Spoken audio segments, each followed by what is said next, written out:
to this roundtable on the question that's on the slide. Is there an evaluative turn in the social sciences?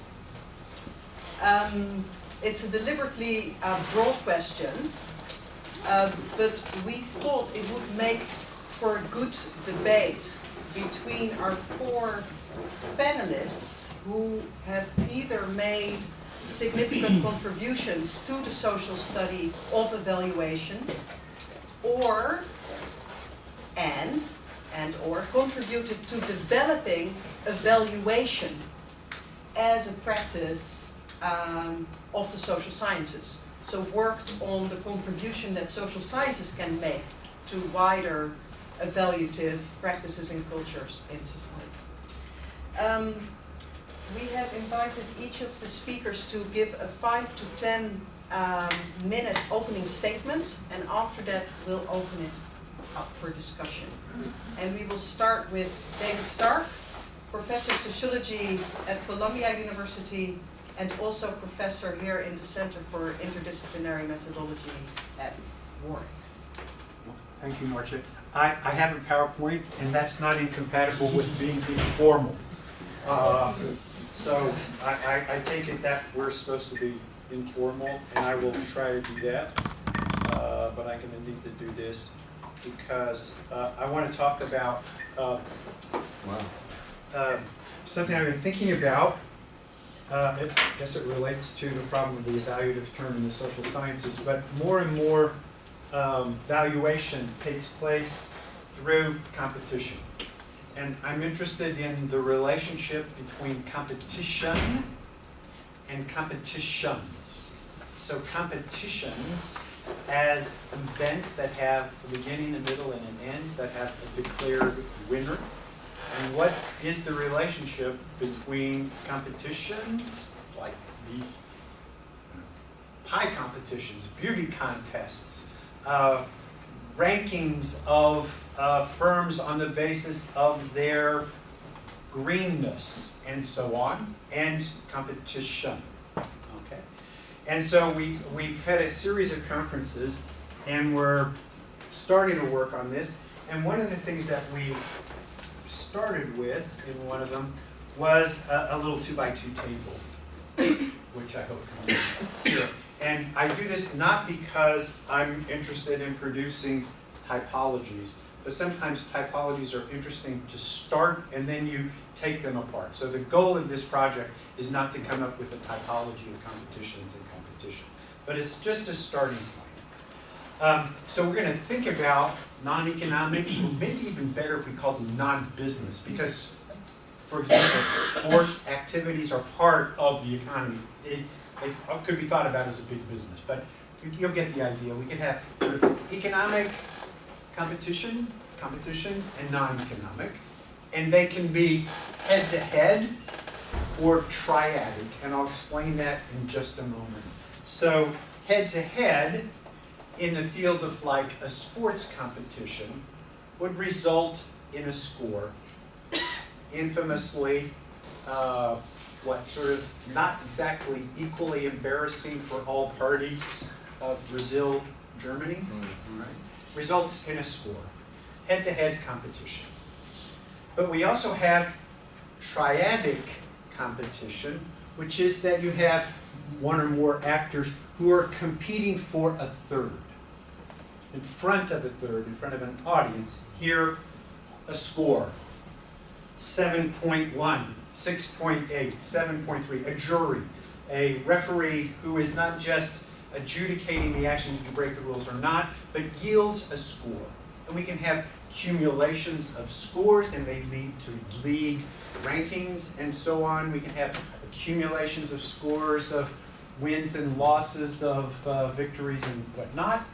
And we have these kinds of competitions. Now, in the field of the economy, we could also have ways of thinking or conceptualizing of competition or competitions as head-to-head, and sort of ideas of the economy as competition for scarce resources, the survival of the fittest, would be another way of thinking about that.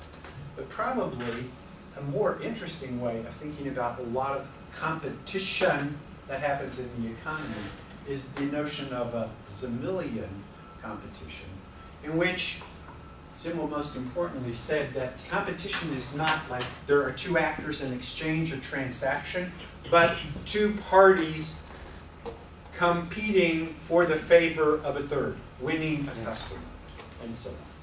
So we started to work with this, and we pushed it a bit more, and we started to think about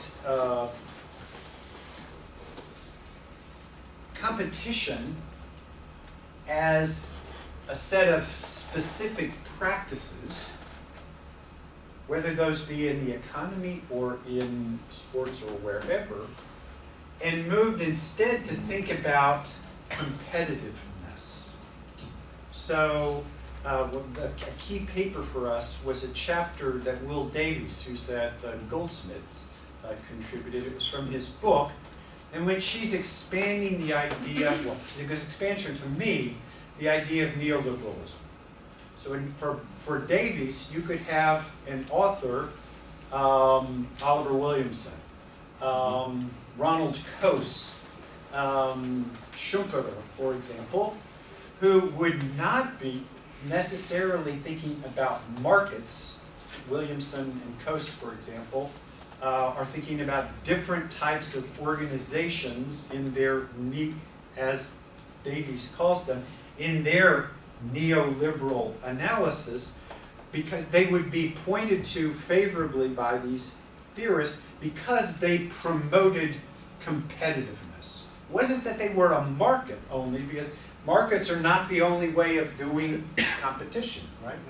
We're interested in all the kinds of different forms of competition that can take place in a society.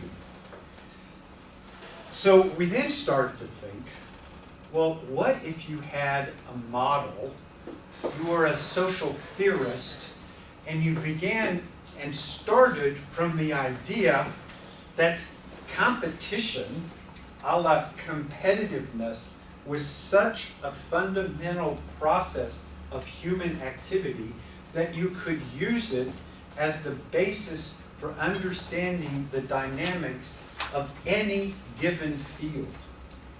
Not necessarily a competition, a beauty contest, or competition as in the market, but any given field of action, whether it be religion, or science, or law, or education, or you name it, we can use notions of competitiveness to understand the dynamics of this field. In that case, the ultimate neoliberal theorist would be Pierre Bourdieu. Because that is the ground, that's the idea. You can have, multiple principles, multiple capitals, but any given field can be understood as a competition, competitiveness among these actors. So that got us someplace. Just to go on a little bit more, we started to think about how competitions, and now here I am actively recruiting people who are studying competitions. You might be studying the World Press Photo Competition, or architectural competitions, or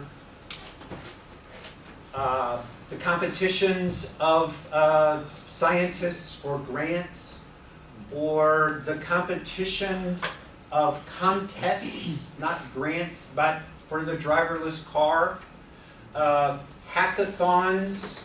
I'm looking for really good studies of competitions, because economists have written a lot of stuff about market competition, but I think we need to know more about the various types and forms of competitions. And one of the ways of thinking about differences in competitions is whether the standard of excellence is given in advance. Sporting events, typically, the standard is given and established and can quite have a very, very long provenance. High jump competitions, you may have sort of technical qualifications about wind speed and what kind of shoes you can wear, and what the bar is going to be made out, but the criteria for success is like how high was the bar and did you clear it. But there are forms of competitions in which the competition is itself the means of reestablishing the standard for the community. For example, World Press Competition, interesting one, establishes and reestablishes what is objectivity in a press photograph. In the era of digital manipulation, in which the idea that you have in some way manipulated the photograph is not in itself grounds for disqualifying it, since everyone who has taken a digital photograph has to manipulate it in some way. And what that standard, as a moving standard, an emergent one, is the product, not the starting point of the competition. And it reestablishes that standard and celebrates and so on. So we want to think about the process of, in a way, sort of think about, got it?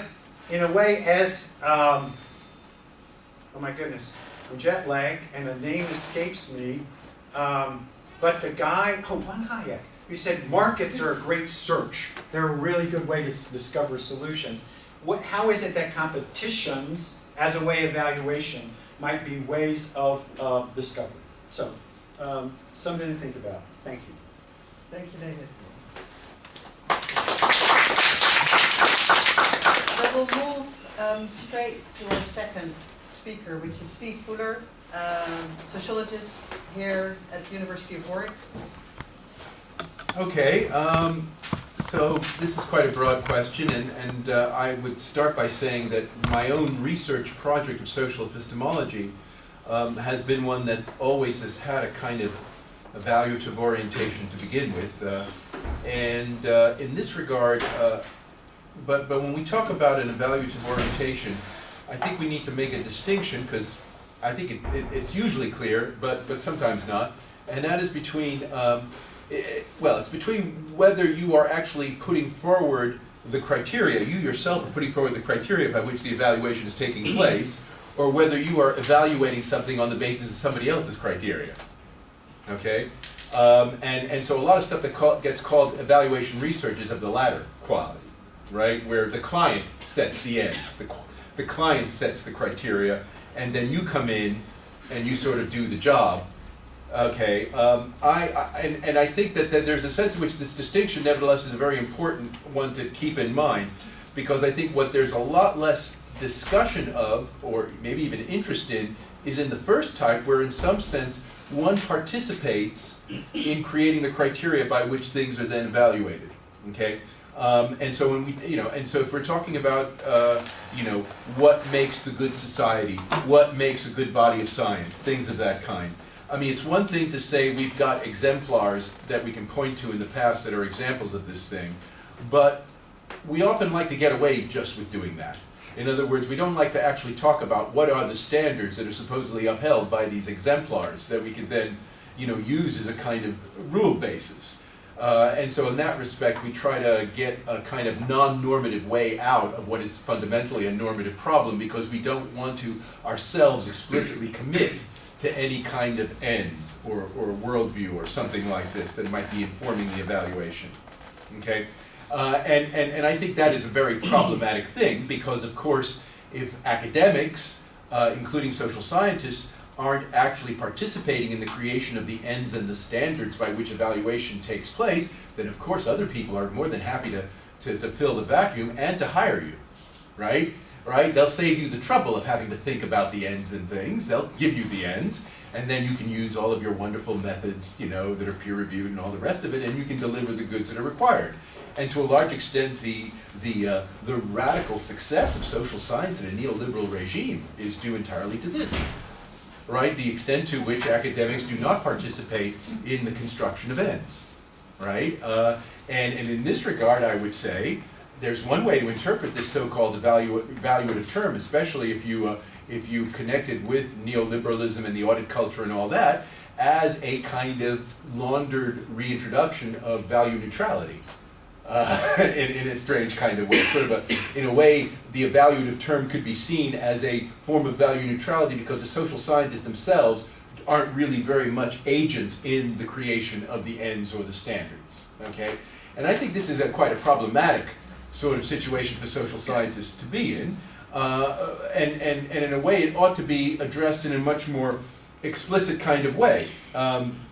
So if you want it in a nutshell, I won't go on much longer, one of the things that I think might be very useful would be for social scientists in a way to rediscover ideology, because ideology historically, not only within academia but also in the public sphere, has been one of the ways in which you know, this kind of larger sense of what the ends are, what the standards are, why are we evaluating things in the first place, in terms of what criteria do we consider things to be good or bad, progressive or regressive, all these kinds of judgments that get made, and that having an ideology actually gives you the benchmarks in terms of which one can make some clear judgments, and the ideologies, of course, are often very explicit, if not too explicit, when they're presented, and so one then can actually then make some judgments about those criteria and standards, and they're not just being presented in some sort of implicit way, but rather are kind of up there, you know, up front, and one can deal with them. I mean, I think, you know, so for example, this to me was always one of the virtues of Marxism, right? Whatever faults Marxism may have had as an empirical or even political project, one of the things that I thought was especially virtuous about it was that you got a very clear sense of, you know, concepts like exploitation are concepts that, you know, have a clear normative thrust in them, and when you're evaluating things for being exploited, you haven't, you know, it's pretty clear what a non-exploited state would look like, and then you can judge things according to degree of exploitation. Okay, we don't really have a lot of concepts like that floating around in the social sciences these days, it seems to me, in terms, and we might need to recover stuff of that kind. And so I'll stop there. Great, thank you. Next up is Claude Rosental, who is research professor in La Sommouse Institute in Paris. Thank you. So I would like to start with one sub-question that you sent us, which is a way to address a general question. This has to do with the possible research agendas of social studies of evaluation. I would like maybe to address three types of issues. The first one has to do with informal evaluation. The second one has to do with quantification. And the last one has to do with what just Steve said, and it's to go in this direction, maybe to think about reflecting on the neoliberal oppression of social scientists through evaluation. So the first new frontier I would see for social studies of evaluation has to do with informal evaluation. And in my view, evaluation practices have been well studied in the framework of well-structured settings. It doesn't mean that it doesn't have to be continued, but at least there is a significant amount of very good work on this, based on studies of evaluation committees or procedures. However, the role of more informal types of evaluations have been less studied. And under this term, I include, for example, gossips, conversations in corridors, and various types of evaluation that are not public. So this came in our workshop. This came up several times about, you know, when you study, you know, the formal procedures. If you think about everything, you know, the strategic moves that have been made before the previous selection of criteria beforehand, to evaluate candidates and to prepare the choices that will be made, and also the importance of, you know, in the evaluation that are made in cocktails in all forms of academic I would say, forms of social life. I think this type of evaluation may be as important as more formal types of evaluation and could be taken seriously. And I think it's not impossible, methodologically speaking, as participant observation is one method, but also interviews. There are many resources. I think there is no precise methodological challenge or overwhelming methodological challenge to it. So why not do that and try to see how informal evaluation play a role together and how it is articulated with more formal evaluation. So in more structured settings. Okay. So the second point, if I had to just to bring to the discussion another new frontier for maybe social studies of evaluation, has to do with the emergence in many academic institutions of new practices of scientific evaluation. I mean, quantification has generated, for example, in France, but in other places, strong debates in the past year. Many criticisms were expressed, again, the quantification of research activities for evaluative purposes as being reductionist in different ways, and especially in the case of the human and social sciences. And the debates were focused very much on the usefulness or uselessness of indicators, such as impact factors, of journals, or the number of articles the scientist publishes every year, for example.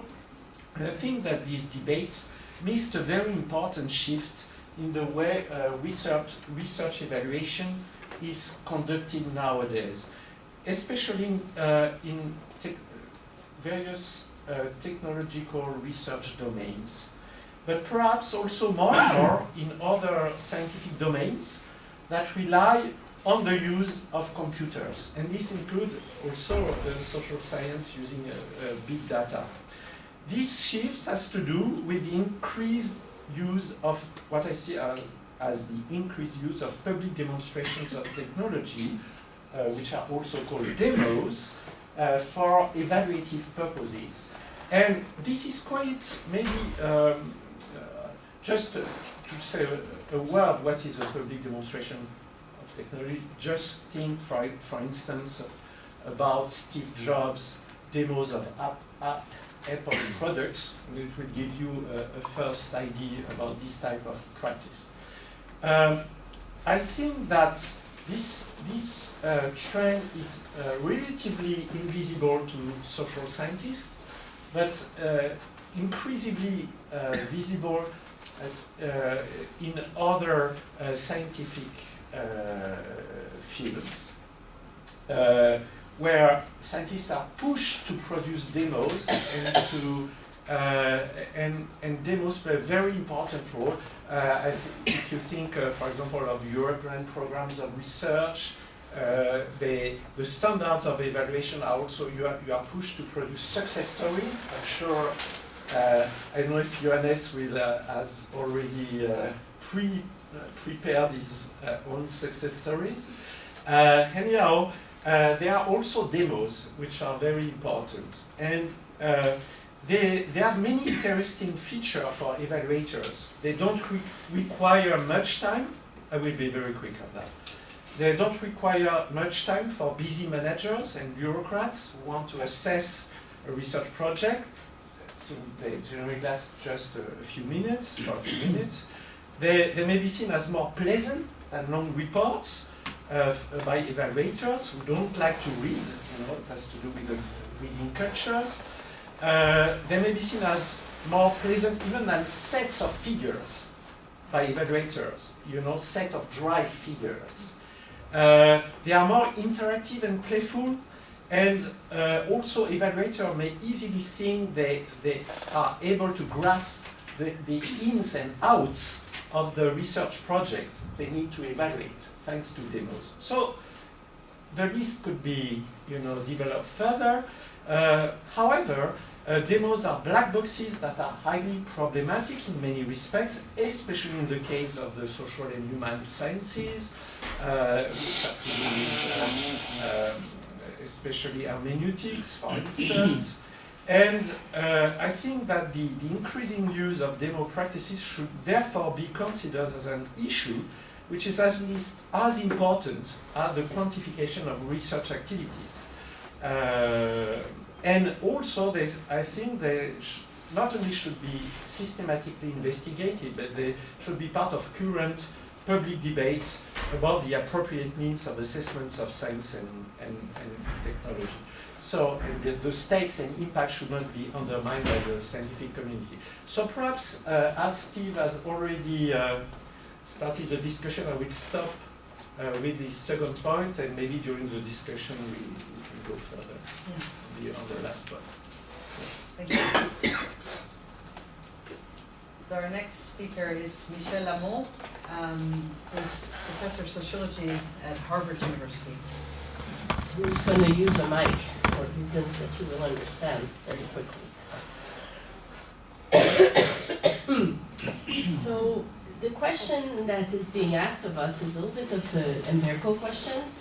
At least that's how I understood it. Is there an evaluative turn in the social sciences? Well, the answer is yes. So I think it's a very interesting phenomenon, in part because it suggests a convergence between what's happening in sociology and related disciplines in Europe and the US. And I think the tracing of the process of diffusion of this evaluative term is quite different depending on whether you're looking at Europe or the US. I think in the US it's tied to the very rapid growth of the sociology of culture and the economic sociology over the last 30 years. In 1985, these sections of the American Sociological Association didn't exist, and the culture section is now the largest of the association. And economic sociology has also been a major growth industry, and both fields have attracted a lot of young people. And they're also attracting a lot of the people who have most theoretical interest, and who are also most eager to be in conversation with European sociology. And you can believe me that this is not at all characteristic of all of American sociology.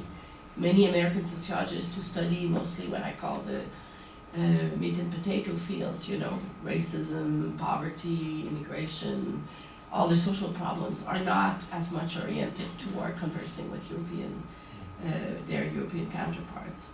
I think in Europe it's been much more tied to theoretical development, mostly the work of Bourdieu, which has of course been extremely influential in the US as well, and Boltanski and Thévenot and Latour.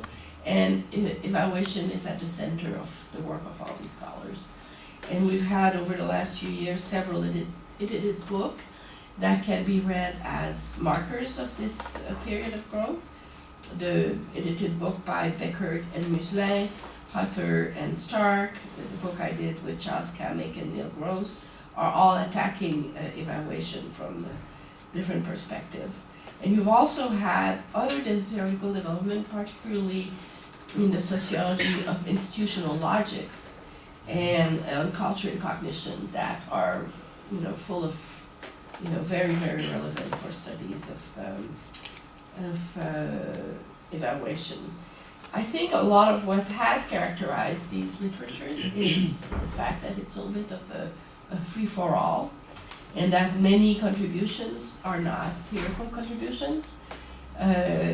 Especially the case, I think, when it comes to institutional logics.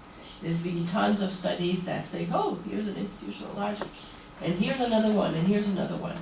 And there's a paper by Heather Haveman, which is forthcoming, which takes a kind of severe look at that literature to say, what kind of research agenda should we be focusing on if we were to, for a literature to have an impact on a discipline, it cannot just be a set of examples and illustration. And her paper is really urging us to go in this direction, a little bit the way I did in the paper that came out in 2012 in Annual Review of Sociology, where I focused on legitimation and categorization as dimensions around which we could think about the sociology of valuation and evaluation. So I think one of the so here we've already, David suggested, let's focus on competition as a point of entry for more systematic theorization. And Claude mentioned, let's look at gossip and formal evaluation. I think both are very suggestive and likely to be productive. I think in a context where, at least in the US, cognitive science has gained an enormous amount of influence in the social sciences, we really need to think more systematically about the interface between cognitive science and logics or structures, principles of structuration, what makes that evaluation is structured the way it is now. So that's, I'm just finishing a paper with 3 graduate students where we're attacking the implicit association test, which has been now taken by 14 million people and is being constantly used by corporations as a mean of diversity training. Those of you who are not familiar with it, the kind of test is, they flash, let's say, a black person, and they measure the speed of your reaction to determine whether or not you're racist. So it's a way of demonstrating bias with the tag, Mazarin Benaji, who's the main author behind that, has a book titled something like Good People, and the idea is that even good people are racist. Even if you don't know it, you might be racist. So to me that's partly important because, there's other examples, for instance, the literature. There's Obama launched this huge behavioral science initiative inspired by the work of Cass Sunstein, nudge, the nudge, the probing, the Malcolm Gladwell kind of literature that is all about evaluation. And I want to urge us as a group to try to think more systematically about tackling these literatures, because I think one of the challenges of the literature we work with as a group is that we're all very sophisticated and we agree on the importance of the questions that we're working on, but frankly it's an extremely small group and we're minuscule compared to the number of people who are studying evaluation through cognitive science. And I think that we need to really offer a much more systematic challenge to what they're doing. Also, along the same line of trying to de-balkanize us as a club, I always think when I go to conferences around evaluation, and there's been a number of them in Germany, it's a little bit like, a number of us find ourselves in these conferences, and it's wonderful because it's a great set of people and fairly sophisticated theoretically. It's really very enjoyable. But at the same time, I keep thinking it is a sect because it's an acquired taste, to really find that stuff interesting. As we all do, you kind of get sucked in and it's really, really interesting. But it's really an acquired taste. And I think, we really need to think less. Part of me as a Catholic girl thinks, we need to be less self-indulgent because there's very important stakes. And, I think we need to think more systematically about the implication of these literatures, for instance, for the study of racism.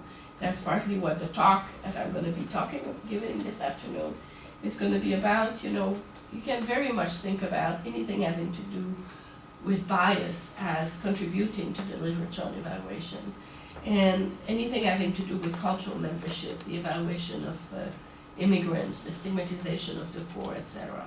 So in that book, I've taken a little bit the gamble. The book is not at all explicitly about evaluation, but I think a lot of the background assumptions are about how to create equivalence and how do ordinary people create equivalence. So the question of, how evaluation functions when it comes to market, to economic goods, and how does it work when it comes to the evaluation of kinds of people. You had already some of that in Ian Hacking's work or in Wojciechowski and Tibno's work, but I don't think at all that it has been exhausted as lines of work. And I think we need to think a little bit beyond, out of the box in terms of how to push these literatures away from studying only knowledge production and evaluation. Thank you.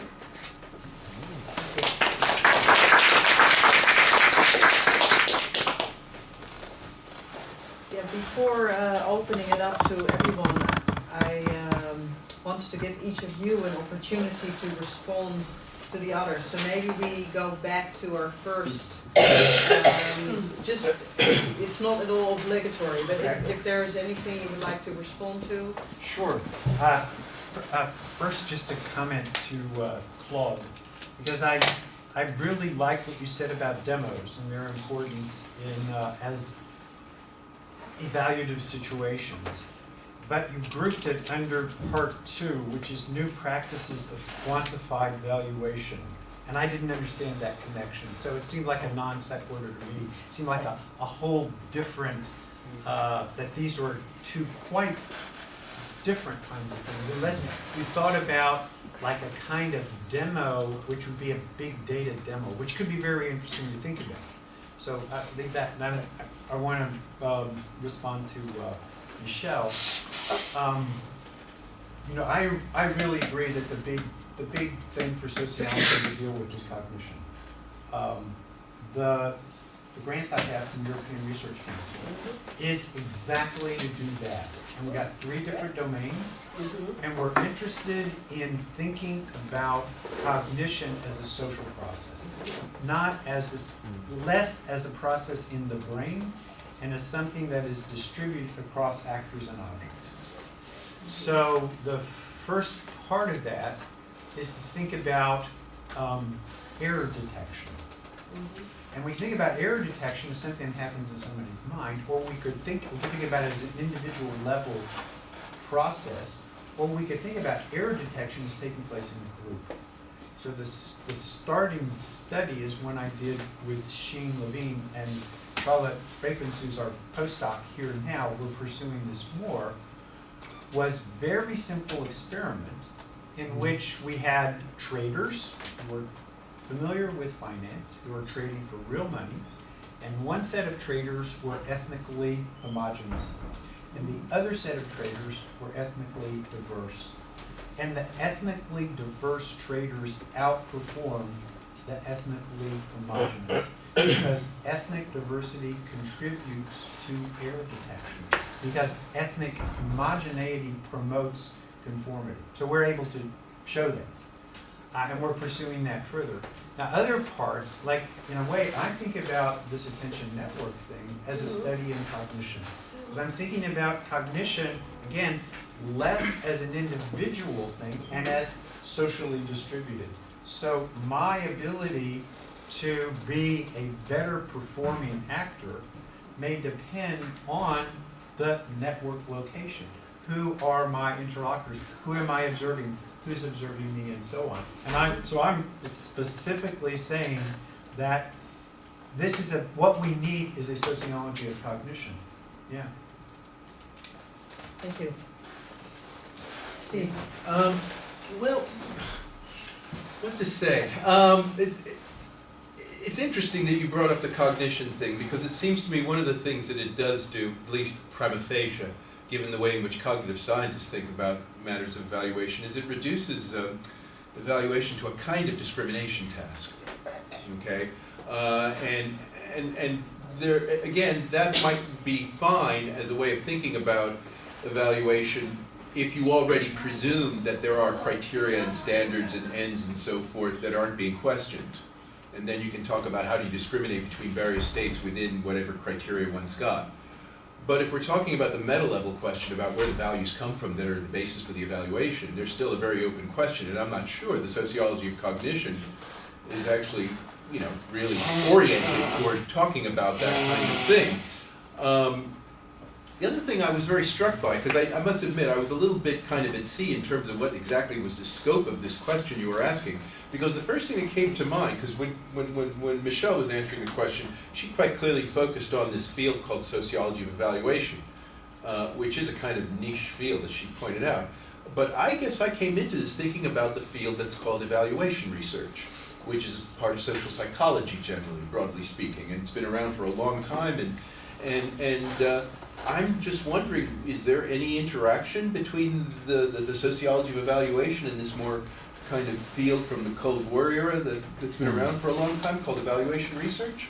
Because that field actually does talk about issues about where the values come from, and talks about issues about how do you relate qualitative and quantitative value systems and all that kind of stuff. So for example, I'm very open to the idea of trying within something that might be called the sociology of evaluation, of trying to reconcile ideas of economic good and moral good, as you know, and I think that might be something that field could do at a conceptual level that would be very interesting, because we are living in a world where those two forms of goods are very evident as bases on which evaluations are taking place, and very often one either has a kind of reductionist view toward the thing, or one sees them as completely incommensurable.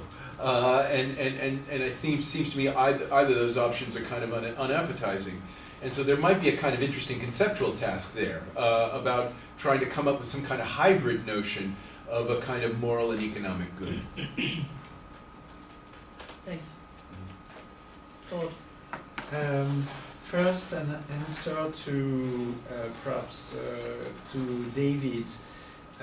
Indeed, I'm sorry if I confused you and probably confused other people, but the idea that demos indeed are an ersatz, a substitute for quantitative evaluations, but they may be used. So demos in certain fields of social sciences. I know colleagues, for example, who produce software, and they to conduct some sociological analysis, and they have to demo their product. I mean, they don't only need to show their publication, but they need to demo their own scientific production.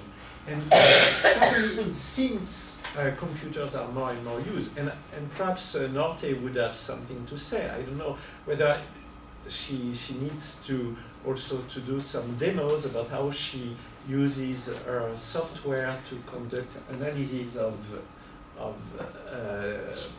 her data to various academic authorities. And I think that this is something that might be more and more prevalent. It is already extremely important in many disciplines, and maybe this is quite invisible, and we don't see today the stakes of this trend. But they might affect the social sciences as also as in the same way. I take this opportunity also to comment on Steve's analysis about the relationships between evaluation and neoliberal politics. I think that and also during our debate, we saw that one way to deal with evaluation procedures is to link it immediately with neoliberal operation. At the same time, we see that there are many pragmatic uses of evaluation where actors themselves try to cope with it and try to make sometimes use of that. And at the same time, we have to explain I think why this link is so automatically made, why it is linked so quickly with why we link evaluative procedures automatically with the accounting needs that neoliberal systems impose to social sciences. And I think that we have it's interesting to develop counter models to look at the bottom practices at the bottom, and also to see how evaluations serve social scientist goals, and to unfold this very wide range of of uses.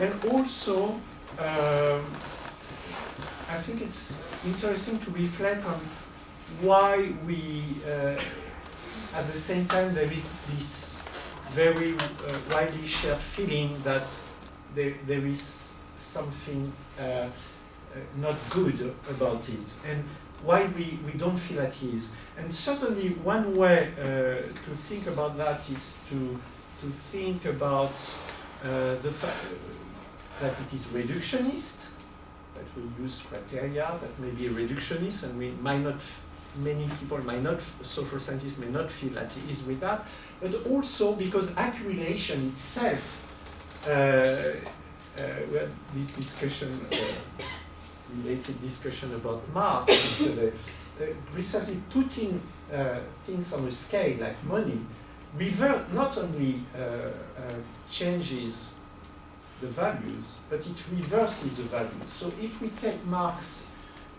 into account, we might have some tracks that would help us think why, we don't feel at ease being, about the accumulation on one scale of some, resources or some status. That one grant would be, the amount of publications, and maybe there is something that we don't feel that many people don't feel at ease with the accumulation itself, which might just reverse the value of it, might have side effects. So I will stop here. Yeah, I wanted to come back to the point that Steve made about evaluation science and the sociology of evaluation. I thought that's a very interesting point because, in my mind, evaluation science is a little bit like consulting, right? It was used in a very formative fashion with, and I know of books that do sociology of that, but indeed, to me it's interesting the fact that these fields of expertise have developed so differently. As many of you are aware, I think Boltanski just came up, a few months ago, with a book titled Enrichissement, and I just saw a new book by Nathalie Inish. It's like a dime a dozen, but it's also people who have claim of pushing the boundaries of sociology today, which kind of suggests that evaluation becomes the terrain for theorization that is meant to be frontier research for our discipline. So if you try to wrap your mind around even the concept of qualification, which is not so easy, I think that's partly what makes it so attractive, that you think if you want to see new ideas that you've never read about before, looking there is an interesting thing to do. So, as much as I'm urging us to try to not only talk to the tribe, I also recognize how much, as sociologists, if you are mostly interested in hearing new things, thinking new thoughts, it's been a very productive place to look into. And, but I still feel like we really need to try to reach beyond theorizing, I feel like we don't want to fall in the trap of just doing many exemplification of the same thing. And it's just kind of a warning, I guess. I would like to raise one question in response to Michelle's points on the evaluative capacities of social sciences, because the nudge in the cognitive sciences potential and their capacities have, I think, a lot to do with this ability to roll out tests. So it's not just that findings contribute to a public debate, but one can offer a racial bias test. And what I'm curious about is your thoughts on the degree to which we should go along with that wider shift, in that there is an element there of let's not have a public debate, let's run some tests because it's more fun, it's more playful, and therefore more effective. So what's your view on these wider changes of evaluative public culture or public cultures of evaluation. I mean, are you saying we should be rolling out our own I'm tests? totally and against demos them, I and- think they're bozo. You know, what they do is, you know, if you want, so the IAT now, the impact is supposed to last 2 weeks. So if you want to have a more diverse oriented, you know, workforce, they have to take the test repeatedly. And of course, it doesn't take you many tries to learn how to game the test.